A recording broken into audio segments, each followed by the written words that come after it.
Welcome everyone to our YouTube channel. आज के video में मैग्नेटिक सर्किट ये यूनिट को हम आगे कंटिन्यू करेंगे और आज हम इसका प्रॉब्लम नंबर 31 स्टडी करेंगे और ये मोस्ट रिपीटेड सम है। ये मैग्नेटिक सर्किट का जो क्वेश्चन आज हमें स्टडी करना है वो आपके सामने है। देखो ये है वो मोस्ट रिपीटेड सम।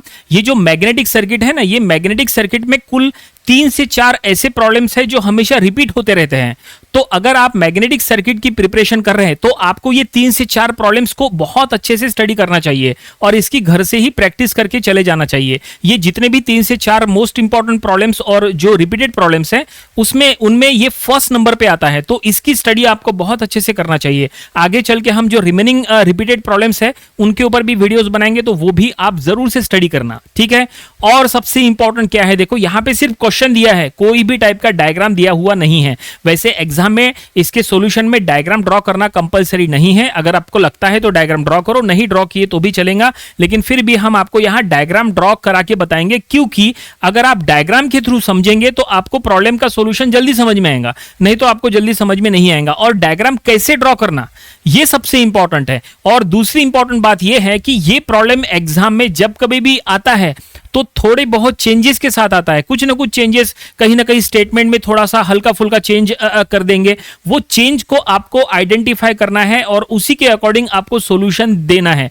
अब रिपीट होता है हर बार, इसका मतलब ये नहीं कि as it is word to word आता है, वर्ड में भी कुछ ना कुछ चेंजेस करा के दे देते हैं। तो वो चेंज आपको पहचानते आना चाहिए और उसी के अकॉर्डिंग आपको सॉल्व करना है। हम आपको ये सॉल्यूशन बनाते बनाते हर एक चेंज के बारे में बताएंगे कि एग्जाम में जब ये प्रॉब्लम आता है तो कौन से चेंजेस के साथ आता है, कभी क्या चेंज करते हैं, कभी क्या चेंज करते हैं, सब कुछ आपको बताएंगे। तो ये आज का वीडियो आपको पूरा देखना चाहिए ताकि ये पूरा प्रॉब्लम, ये जो रिपीटेड प्रॉब्लम है, ये आपसे एग्जाम में सॉल्व हो जाए। एग्जाम में आता ही है मैग्नेटिक सर्किट का ऐसा प्रॉब्लम। तो चलो यहां पे अब हम इसका सॉल्यूशन बनाएंगे और डायग्राम की तरफ जरूर ध्यान देना कि हम यहां पे डायग्राम कैसे ड्रॉ कर रहे हैं। तो सबसे पहले क्या करना है, सबसे पहले गिवन डाटा लिखना। कोई भी मैग्नेटिक सर्किट का प्रॉब्लम हो, सबसे पहले गिवन डाटा लिखना कंपलसरी है। और गिवन डाटा लिखते समय सेंटीमीटर को मीटर में कन्वर्ट करना, एमएम को भी मीटर में कन्वर्ट करना, सीएम स्क्वायर एमएम स्क्वायर दिया है तो उसको भी मीटर स्क्वायर में कन्वर्ट करना, ठीक है।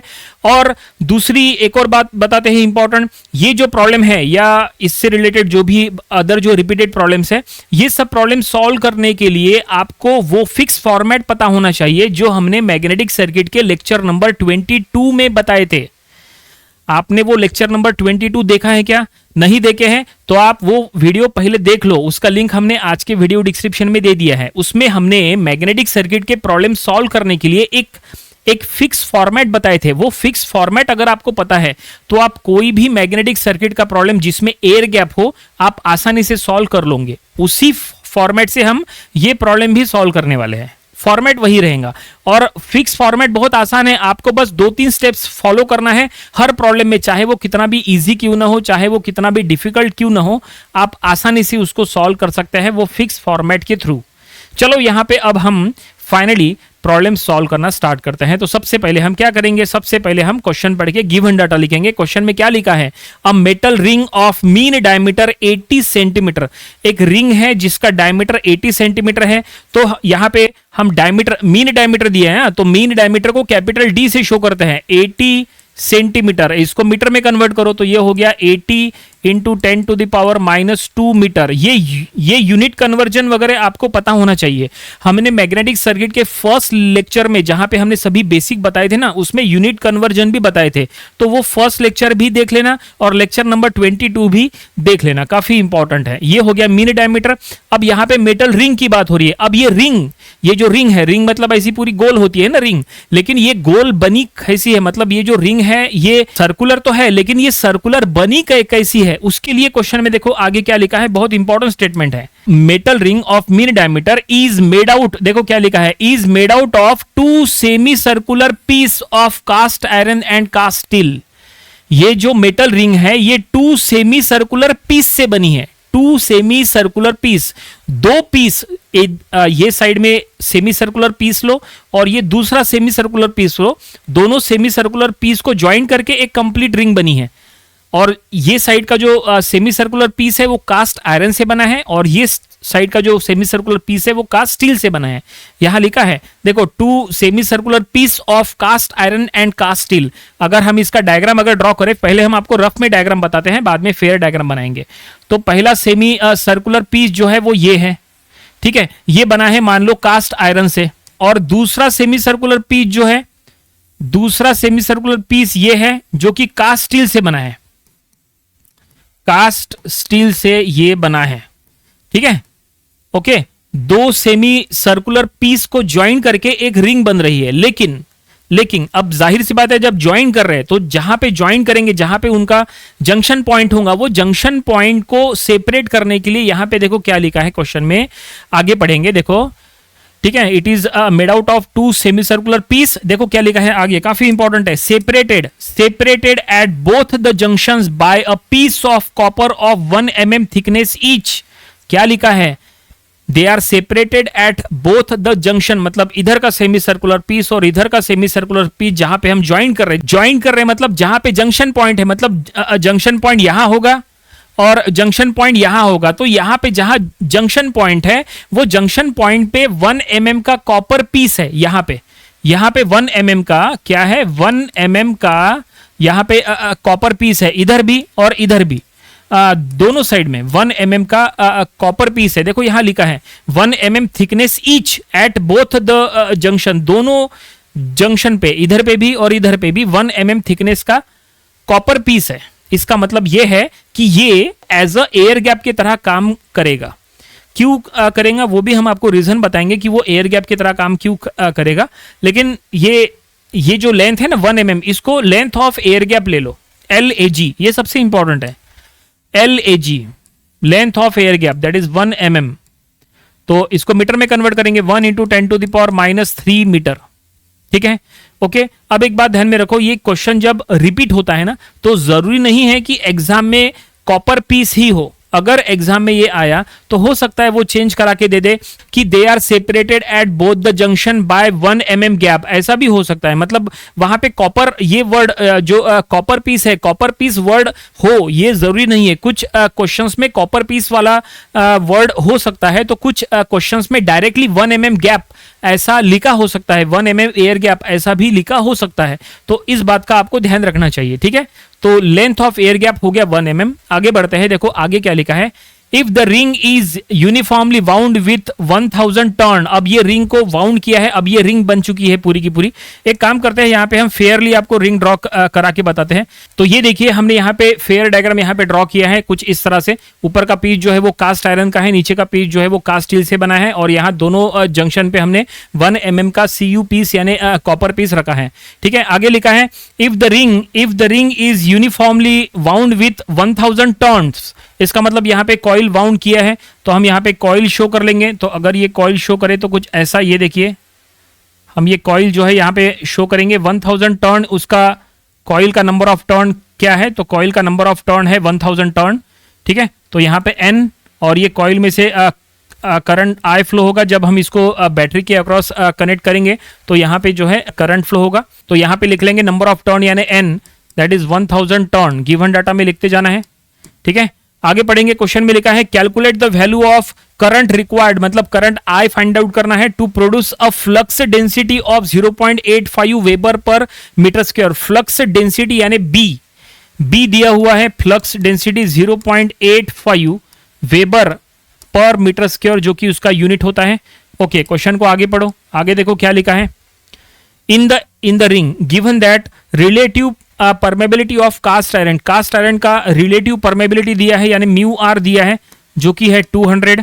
आगे लिखा है relative permeability of cast steel यानी एक मिनट, यहाँ पे μr जो है वो पहला जो है μr किसका है, आयरन का है। तो हम एक काम करेंगे, यहाँ पे μr और ब्रैकेट में दे देंगे आयरन, और ये कितना है 200 है, और फिर μr और ब्रैकेट में दे देंगे स्टील, ये कितना है 1200 है। और आगे देखो क्या लिखा है, relative permeability of copper is 1।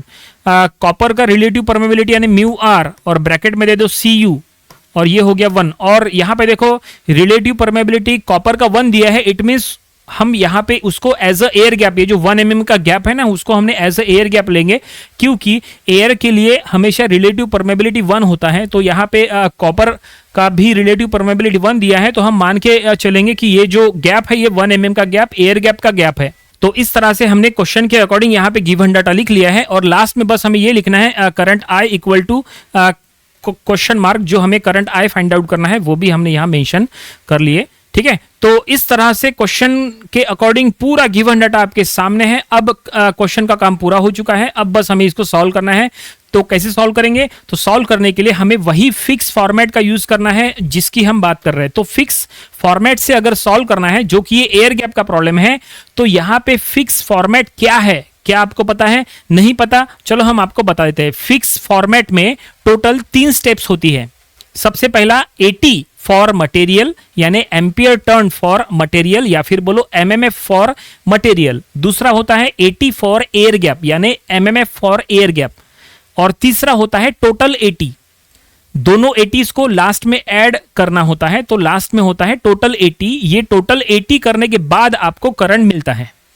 ठीक है, तो ये है फिक्स फॉर्मेट। लेकिन जो पहला स्टेप है, जो हमने कहा AT फॉर मटेरियल, यहां पे मटेरियल एक नहीं है, 2 है। स्टील अलग है और आयरन अलग है, तो दोनों मटेरियल का AT अलग अलग निकालो। AT फॉर कास्ट आयरन अलग निकालो, AT फॉर कास्ट स्टील अलग निकालो, फिर AT फॉर एयर गैप निकालो, और फिर सभी ATs को ऐड करो तो टोटल AT हो जाएगा। इसका मतलब यहां पे अब 3 नहीं, यहां पे 4 स्टेप्स आएंगी, 4 स्टेप्स। पहला स्टेप क्या? AT फॉर कास्ट आयरन, यानी MMF फॉर कास्ट आयरन। दूसरा AT फॉर कास्ट स्टील, यानी MMF फॉर कास्ट स्टील। तीसरा AT फॉर एयर गैप, और लास्ट में टोटल AT, तब जाके हमें करंट मिलने वाला है। ठीक है, समझ गए? तो चलो यहां पे स्टार्ट करते हैं। ये क्वेश्चन का काम हो गया, इसको यहां से हटा देते हैं। क्वेश्चन आपको वीडियो डिस्क्रिप्शन में मिल जाएगा, और ये डायग्राम को हम साइड में कर लेते हैं। तो जो है, अब हम इसका सॉल्यूशन बनाना स्टार्ट करते हैं। ठीक है, डायग्राम को हम यहां साइड में ले लेते हैं। ये डायग्राम सिर्फ समझाने के लिए, आपको एग्जाम में अगर आप चाहे तो ड्रॉ करो, अगर नहीं ड्रॉ किए तो भी चलता है, कोई दिक्कत नहीं है। तो चलो यहां पे स्टार्ट करते हैं। सबसे पहला स्टेप क्या है? AT फॉर, हम यहां हेडिंग लिख लेंगे, AT फॉर कास्ट आयरन। ठीक है, इसको हम कहेंगे 81। कास्ट आयरन के AT को हम कहेंगे 81। AT यानी एम्पियर टर्न। अगर आपको कॉलेज में AT पढ़ा रहे तो आप AT लेके सॉल्व करो, लेकिन अगर आपके कॉलेज में MMF लेके पढ़ा रहे तो आप MMF से सॉल्व करो। MMF का यूनिट ही AT होता है, तो MMF बोलो या AT बोलो, एक ही बात है। ठीक है, कुछ बुक्स में AT ऐसा दिया है तो कुछ बुक्स में MMF ऐसा दिया है। ठीक है, तो MMF फॉर कास्ट आयरन यानी ही AT फॉर कास्ट आयरन, इसको हमने कहा 81। उसके बाद नेक्स्ट स्टेप क्या है? तो ये हो गया पहला स्टेप, इसको इधर कर लेते हैं। और दूसरा स्टेप हम यहाँ पे इसी के साइड में यहाँ पे लिख लेते हैं, दूसरा step AT for cast steel. और थर्ड स्टेप जो रहेगा वो है AT फॉर एयर गैप, वो हम बाद में लिख लेंगे, पहले ये 2 स्टेप को सॉल्व करते हैं। तो इसके अंदर में सबसे पहला होता है to find the value of B यानी फ्लक्स डेंसिटी, और दोनों में B का वैल्यू सेम रहेगा। इसमें भी B का वैल्यू सेम रहेगा, इसमें भी। तो कोई भी एक इसमें निकाल लो, वही आप उधर डायरेक्टली लिख लेना। और B फाइंड आउट करने का फार्मूला होता है B equal to phi by A, यानी फ्लक्स बाय एरिया। लेकिन अगर आप प्रॉपर्ली चेक करेंगे, यहाँ B ऑलरेडी दिया है, तो आपको B निकालने की जरूरत नहीं है, बस यही उठा के वहां लिख लो। तो हम यहाँ लिख लेंगे 0.85 वेबर पर मीटर स्क्वायर। ये दोनों में हमने B लिख दिए, 0.85 weber per metre square. Okay, पहला स्टेप हो गया दोनों में। सेकंड स्टेप है B के बाद होता है H, इसमें भी है और इसमें भी है H यानी होता है मैग्नेटाइजिंग फोर्स, या फिर बोलो मैग्नेटिक फील्ड स्ट्रेंथ, या फिर बोलो ओनली फील्ड स्ट्रेंथ, या फिर बोलो मैग्नेटाइजिंग फोर्स। ठीक है, तो H फाइंड आउट करने का फार्मूला होता है B बाय μ0 इंटू μr। ठीक है, और यहां पे भी लिख लेते हैं सेम एक ही बार में, μ0 इंटू μr। ठीक है, तो μr यानी μr जो आप मटेरियल के लिए सॉल्व कर रहे हैं उसी का यूज करना। तो B यानी 0.85, μ0 यानी 4 pi into 10 to the power -7 जो कि स्टैंडर्ड वैल्यू है, और μr यानी 200। देखो μ0 का वैल्यू स्टैंडर्ड होता है 4 pi into 10 to the power -7, और μr जो है आप आयरन के लिए सॉल्व कर रहे हैं, तो आयरन का μr यहाँ पे हम गिवन डाटा से ले लेंगे 200। यहाँ पे भी हम सेम स्टेप लिख लेंगे। ठीक है, सिर्फ 200 की जगह हमें 1200 करना है, तो हमने यहाँ से इसको कॉपी कर लिए, और 200 के जगह बस यहाँ 1200 कर लेते हैं, क्योंकि यहाँ पे μr जो है स्टील के लिए μr 1200 दिया है। ठीक है, बस इसको कैलकुलेटर में सॉल्व करो, देखते हैं इसका क्या आंसर आता है। तो कैलकुलेटर में जब आप सॉल्व कर रहे हैं तो पाई का सिंबल कैलकुलेटर में अवेलेबल है, तो आपको उसी का यूज करना चाहिए। 3382, तो हम यहां लिख लेंगे 3382.042, इसका यूनिट रहेगा 80 पर मीटर। तो ये हो गया इधर का h, उधर का h अगर निकाले तो वहां पे बस हम नीचे 1200 करना है, तो इसका आएगा 563.673, इसका यूनिट रहेगा 80 पर मीटर। तो ये दोनों साइड में हमने h फाइंड आउट कर लिया है। अब इसके बाद का स्टेप क्या होता है, सबसे पहले b निकालना होता है, ये हमने b लिख लिए। b के बाद h निकालना होता है, h निकाल लिए। अब इसके बाद होता है 80, थर्ड स्टेप। इसके बाद होता है 80, 81 बोलो क्योंकि आप 81 के लिए सॉल्व करें। 80 का फार्मूला होता है h इंटू एल, तो यहां पे भी लिखते हैं थर्ड स्टेप 80, इसको 82 बोलेंगे, और ये है अगेन h इंटू एल।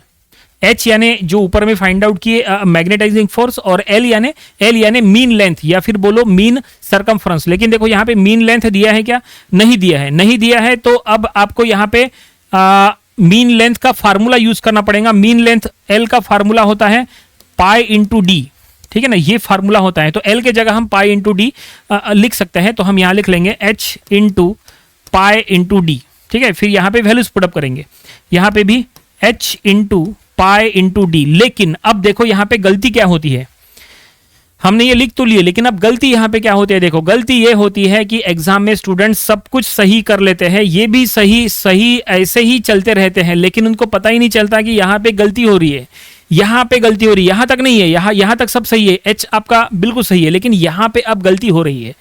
क्या गलती हो रही है, गलती ये हो रही है कि सुनो, ये L माने क्या है, L यानी मीन लेंथ या फिर बोलो मीन सरकमफ्रेंस। मीन लेंथ या मीन सरकमफ्रेंस अगर दिया है तो ठीक है, नहीं दिया है तो L के जगह पाई डी लिखना है, ये भी ठीक है। अब पाई डी, डी यानी मीन डायमीटर, मीन डायमीटर यानी पूरे रिंग का डायमीटर, और मीन डायमीटर से मीन लेंथ मिलता है, तो मीन लेंथ यानी ये पूरे रिंग का लेंथ। लेकिन आप जो कास्ट आयरन के लिए सॉल्व कर रहे हैं, ये कास्ट आयरन पूरी रिंग है क्या, नहीं, सेमी सर्कुलर पार्ट है। और ये कास्ट स्टील, ये भी पूरी रिंग है क्या, नहीं, ये भी सेमी सर्कुलर पार्ट है। इसका मतलब ये है कि यहां h इंटू एल बाई 2 ये इंपॉर्टेंट है ना, पाई डी बाई 2 ये सबसे इंपॉर्टेंट स्टेप है। यहां पे गलती होती है, बस यही गलती नहीं करना आपको। यहां पे हम लगे तो आपको लिख के दे देते हैं, यहां पे लिख के देते हैं कि ये इंपॉर्टेंट स्टेप है, इंपॉर्टेंट स्टेप, ये हम आपको यहां लिख के देते हैं, इंपॉर्टेंट स्टेप है, मोस्ट इंपॉर्टेंट स्टेप है, ये बहुत ज्यादा इंपॉर्टेंट स्टेप है। यहां पे गलती नहीं करना, इधर भी स्टेप इंपॉर्टेंट है और इधर की भी स्टेप इंपॉर्टेंट है। ये दोनों स्टेप्स बहुत ज्यादा इंपॉर्टेंट है, जहां पे L by 2 and pi D by 2 ये करना है। और ये कब करना, अगर मीन लेंथ या फिर मीन डायमीटर दिया है तो करना। मीन लेंथ या मीन डायमीटर दिया है तो आपको हमेशा L बाई 2 यानी मीन लेंथ बाई 2 या मीन डायमीटर बाई 2 ऐसा करना पड़ेगा, क्योंकि उसी के थ्रू आपको सेमी सर्कुलर पार्ट का आपको लेंथ या सेमी सर्कुलर पार्ट का डायमीटर मिल जाएगा। समझे, यहां पे गलती नहीं करना। और एक बात एक और ध्यान में रखना, एग्जाम में पहले ये क्वेश्चन में चेक करना कि मीन डायमीटर दिया है या मीन लेंथ दिया है कि नहीं। कभी कभी क्या होता है, ये प्रॉब्लम जब एग्जाम में आता है तो मीन लेंथ बोलने के बजाय कभी कभी क्वेश्चन में लिख के होता है कि लेंथ ऑफ कास्ट आयरन या लेंथ ऑफ कास्ट स्टील, ऐसा क्वेश्चन में लिख के होता है कि length of cast steel and length of cast iron is particular इतना सेंटीमीटर या इतना मीटर, ये दिया होता है। इसका मतलब सेपरेट दोनों पीसेस का लेंथ दिया है, तो ऐसे में फिर आपको L बाई 2 करने की जरूरत नहीं है। ये बात ध्यान में रखना। अगर मीन लेंथ दिया है, मीन वर्ड ध्यान में रखना, अगर मीन लेंथ दिया है या मीन डायमीटर दिया है तो ही आप इसमें L बाई 2 पाई बाई 2 ये पाई डी बाई 2 करना। समझे, कभी कभी क्वेश्चन में ये भी दिया होता है कि length of each material is particular कुछ ना कुछ सेंटीमीटर, ऐसा क्वेश्चन में दिया होता है। लेंथ ऑफ ईच मटेरियल, तब भी आपको L बाई 2 नहीं करना है या पाई डी बाई 2 नहीं करना है। तो ध्यान रखो, L by 2 pi D by 2 कब करना है, अगर मीन लेंथ या मीन डायमीटर दिया हो तो ही। समझे, ये बात ध्यान में रखो, नहीं तो आपका प्रॉब्लम जो आपको आता है एग्जाम में आप रॉन्ग करके आ जाओगे। रॉन्ग नहीं होना चाहिए, इस बात का ध्यान रखो। बस यहाँ पे आप वैल्यूज पुटअप करो। तो h का वैल्यू है 3382.042 इंटू पाई इंटू डी यानी डायमीटर जो कि है 80 इंटू 10⁻⁻² डिवाइडेड बाय 2। यहाँ पे पूरे इसको डिवाइड किए तो भी चलता है, वैसे भी पूरा मल्टीप्लिकेशन में ही है, कोई फर्क नहीं पड़ता। और यहाँ पे 563.673 into pi into 80 into 10⁻⁻² divided by पूरा 2 दे दो, कोई फर्क नहीं पड़ता। ठीक है, बस इसको कैलकुलेटर में पुट करो, देखते हैं 81 क्या आता है और 82 क्या आता है। तो ये देखिए 80 फॉर कास्ट आयरन ये हमने निकाल लिए है, दैट इज 4249.999, और 80 फॉर कास्ट स्टील ये हमने निकाल लिए है 82,708.332। और एक बात ध्यान में रखो, यही आंसर आपका आए ये जरूरी नहीं है, 1-2 पॉइंट का डिफरेंस आ सकता है, क्योंकि पॉइंट के बाद कोई 2 डिजिट लेके सॉल्व करता है, कोई 3 डिजिट लेके सॉल्व कर लेता है, कोई 4 डिजिट लेके सॉल्व करता है, तो जो है पॉइंट में थोड़ा बहुत डिफरेंस जो है हल्का फुल्का आएगा। ठीक है, उससे कोई फर्क नहीं पड़ता, ये आंसर आपका सही है। चलो इसके बाद हमें नेक्स्ट स्टेप करना है, वो क्या है 80 फॉर एयर गैप। हमने आपको कहा था टोटल 4 स्टेप्स हैं, ये साइड में सॉल्व करेंगे और फिर एट द लास्ट जो है हम टोटल कर लेंगे। तो हम यहां लिखेंगे third step 80 for air gap. 80 for air gap को आप 80 AG ऐसा कहेंगे, 80 AG। ठीक है, तो इसमें भी स्टेप्स सेम है। सबसे पहला बी तो आपका यही रहेगा, 80 फॉर बी जो है वो सेम रहेगा, क्योंकि बी ऑलरेडी गिवन है, तो बी हमने सीधा लिख दिए। चलो बी के बाद क्या होता है, एच होता है, तो हम यही से एच उठा लेते हैं, क्योंकि म्यू आर की वैल्यू वैसे भी यहाँ पे 1 है, क्योंकि आप एयर गैप के लिए सॉल्व कर रहे हैं, और एयर गैप यानी कॉपर पीस ऐसा मान के चल रहे हैं, और वहां पे म्यू आर की वैल्यू 1, क्योंकि कॉपर के लिए एयर 1 दिया हुआ है, तो म्यू आर की वैल्यू हम यहाँ पे 1 ले लेंगे। तो ये क्या आएगा, ये होगा 0.85 बाय 4 पाई इंटू 10⁻⁻7 और म्यू आर की वैल्यू 1। बस इसको कैलकुलेटर में पुट करेंगे, देखते हैं इसका आंसर क्या आता है। 0.85 बाय 4 पाई इंटू 10⁻⁻7, तो ये आंसर आ चुका है 676.408 इंटू 10⁻3। इसका यूनिट रहेगा 80 पर मीटर। तो ये देखो हमने h यहां पे फाइंड आउट कर लिए, थर्ड स्टेप का h हमें मिल गया। ठीक है, चलो इसके बाद का स्टेप क्या है, इसके बाद का स्टेप रहेगा 80 AG, 80 फॉर एयर गैप। उसका फार्मूला रहेगा H into L AG, H into L AG। अब देखो यहां पे भी गलती हो सकती है, देखो इसके पहले हमने इंपॉर्टेंट स्टेप क्या था बताए थे आपको, इंपॉर्टेंट स्टेप। ठीक है, यहां पे भी एक इंपॉर्टेंट स्टेप है। इंपॉर्टेंट स्टेप यहां पे ये है, हमें बताओ कितने एयर गैप है।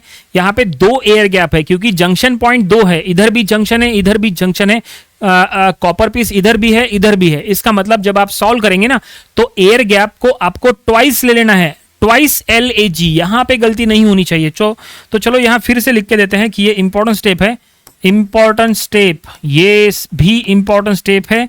यहां पे गलती हो गई तो भी आपका प्रॉब्लम रॉन्ग हो जाएगा, गलती नहीं होनी चाहिए, इस बात का ध्यान रखो। ओके, ये सबसे इंपॉर्टेंट है, यहां पे ट्वाइस एल AG। अगर आपने एयर गैप का ट्वाइस नहीं किए तो समझ लो रॉन्ग हो गया। तो बस यहां पे वैल्यूज पुट अप कर लो, 676.408 इंटू 10⁻3 इंटू 2 इंटू 10⁻³ ऐसा लिखते हैं, क्योंकि यहां पे एक मिनट -3 ऐसा। तो बस देखते हैं इसका क्या आंसर आता है, 676.408 इंटू 2, तो ये आंसर आ चुका है 1352.816। इसका यूनिट रहेगा 80। तो ये हमने क्या निकाल लिए, 80 AG यानी 80 फॉर एयर गैप, ये हमने फाइंड आउट कर लिए 80 फॉर एयर गैप। तो इस तरह से हमने 4 में से 3 स्टेप्स को सॉल्व कर लिया है। जैसा हमने कहा था ये प्रॉब्लम टोटल 4 स्टेप में सॉल्व होगा। सबसे पहला स्टेप था 80 फॉर कास्ट आयरन, वो ये था। उसके बाद 80 फॉर कास्ट स्टील, वो ये था। और 80 फॉर एयर गैप वो आपके सामने निकाले हमने ये। अब बस ये तीनों 80s को ऐड करो, टोटल 80 मिल जाएगा, वो स्टेप 4 रहेगा, और वहां से हमें करंट आई मिल जाएगा और प्रॉब्लम पूरा हो जाएगा। ठीक है, अब इसको ऊपर कर लेते हैं, यहां पे हम सॉल्व कर लेंगे। 80 टोटल 80 करना है हमें, तीनों 80s को ऐड करेंगे। एक मिनट, तो हम यहां लिख लेंगे therefore total 80 is equal to 81 plus 82, 80 यानी एम्पियर टर्न, प्लस 80 AG। ठीक है, सो 81 है 4249.999 प्लस 82 है 708.332 प्लस 83 है 1352 0.816। देखो तीनों 80s आपके सामने हैं, तीनों को हम यहां पे ऐड कर रहे हैं और लेफ्ट साइड में हमें लिखना है n इंटू आई। ठीक है, अब n की वैल्यू लिख लो 1000 इंटू आई जो हमें फाइंड आउट करना है। राइट साइड में ये सभी को ऐड करो, 4249.999 प्लस 708.332 प्लस 1352.816। तो राइट साइड का आंसर है 6311.147। और अब पर आपको यहाँ करंट आई फाइंड आउट करना है, तो इसको 1000 से डिवाइड करो तो 6.311 एम्पियर ये करंट यहाँ पे आएगा, 6.311 एम्पियर। तो इस तरह से फाइनली ये पूरा प्रॉब्लम यहाँ पे कंप्लीट हो गया है। थोड़ा सा छोटा कर लेते हैं, देखते हैं एक सिंगल स्क्रीन में आएगा क्या। तो ये पूरा सॉल्यूशन आपके सामने है। ये मोस्ट इंपॉर्टेंट प्रॉब्लम क्यों है अब आपको समझ में आया होगा, और मोस्ट रिपीटेटिव क्यों है, क्योंकि ये इसमें इतने सारे चीजें हैं, काफी कुछ इसमें इंपॉर्टेंट स्टेप है, बहुत कुछ क्वेश्चन में ट्विस्ट करा के दे सकते हैं। तो ये प्रॉब्लम की आपको अच्छे से प्रैक्टिस करना चाहिए। यहाँ पे गलती कहाँ पे हो सकती है सब कुछ हमने आपको बता दिया। पहली गलती हो सकती है आपकी यहाँ पे, देखो L/2 अगर आपने नहीं किए तो रॉन्ग हो जाएगा। दूसरी गलती हो सकती है कि आपने ट्वाइस LAG नहीं किए तो भी रॉन्ग हो जाएगा। तीसरी गलती यह हो सकती है कि क्वेश्चन पढ़ते समय आपको पहले चेक करना है कि मीन लेंथ या मीन डायमीटर बोल रहा है या डायमीटर या लेंथ ऑफ ईच मटेरियल बोल रहा है, ये भी आपको चेक करना पड़ेगा। देन गलती हो सकती है डायग्राम ड्रॉ करते समय। तो ये सारी गलतियां अगर आपको लगता है नहीं हो तो इसके लिए इसकी अच्छी खासी प्रैक्टिस करो, क्योंकि इस टाइप के प्रॉब्लम जब कभी भी एग्जाम में आते हैं तो हल्के फुल्के चेंजेस के साथ आते हैं, लेकिन आते जरूर है। तो ऐसे प्रॉब्लम्स की प्रैक्टिस के बिना प्रैक्टिस के ये प्रॉब्लम तो सॉल्व नहीं होगा एग्जाम में। ठीक है, तो ये था मैग्नेटिक सर्किट का आज का प्रॉब्लम नंबर 31 जो कि मोस्ट रिपीटेटिव सम था। आज के वीडियो में फिलहाल इतना ही। इसके पहले के वीडियोस में इसके जितने प्रॉब्लम्स लिए थे वो भी आप स्टडी कर लीजिए, और इसके आने वाले दिनों में हम इसके और भी नंबर ऑफ प्रॉब्लम्स कवर करने वाले हैं ताकि इसकी और अच्छे से प्रैक्टिस हो जाए। तो मिलते हैं नेक्स्ट वीडियो में। Thanks for watching.